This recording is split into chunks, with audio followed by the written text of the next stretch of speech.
இன்று முதல் கேரளாவுக்கு ஆம்னி பேருந்துகள் இயக்குவதில்லை என அனைத்து ஆம்னி பேருந்து உரிமையாளர் சங்கத்தினர் முடிவு செய்துள்ளனர்.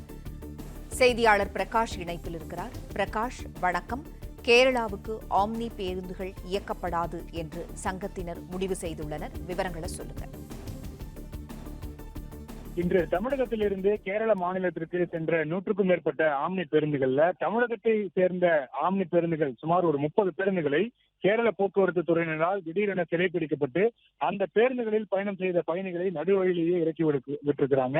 சிறைப்பிடிக்கப்பட்ட ஆம்னி பேருந்துகளுக்கு கேரள போக்குவரத்து துறை 70 லட்சத்துக்கும் மேல் அபராதம் விதிக்கப்பட்டிருக்கிறது. இத்தகைய நடவடிக்கை இரு மாநிலங்களுக்கு இடையேயான நீண்ட நாள் நல்லுறவையும் பொது போக்குவரத்தையும் ஒத்துழைப்பையும் பாதிக்கும் வண்ணம் அமைந்திருக்கிறது. இதன் காரணமாக இன்று முதல் கேரள மாநிலத்துக்கு ஆம்னி பேருந்துகள் இயக்குவது இல்லை என்று ஆம்னி பேருந்து உரிமையாளர் சங்கத்தினர் முடிவெடுத்திருக்கிறாங்க. இது குறித்த அறிவிப்பை இன்று தினம் வெளியிட்டிருக்கிறாங்க. இதன் காரணமாக கேரளாவுக்கு ஆம்னி பேருந்துகள் செல்லாததன் காரணமாக தமிழகத்திலிருந்து கேரளா செல்லும் மக்கள் பாதிக்கப்படக்கூடிய ஒரு சூழல் உருவாகி இருக்கிறது. குறிப்பாக இது ஐயப்ப கோயிலுக்கு சபரிமலைக்கு செல்லக்கூடிய சீசன் என்பதால் சபரிமலைக்கு செல்லக்கூடிய பக்தர்களும் மிகுந்த ஒரு பாதிப்புக்கு உள்ளாகக்கூடிய ஒரு சூழ்நிலை ஏற்பட்டிருக்கிறது. உடனடியாக தமிழ்நாடு அரசு இந்த விவகாரத்தில் தலையிட்டு உரிய நடவடிக்கை எடுக்க வேண்டும் என்று அனைத்து ஆம்னி பேருந்து உரிமையாளர் சங்கத்தினர் வலியுறுத்தியிருக்கிறாங்க. நன்றி பிரகாஷ், தகவல்களுக்கு நன்றி.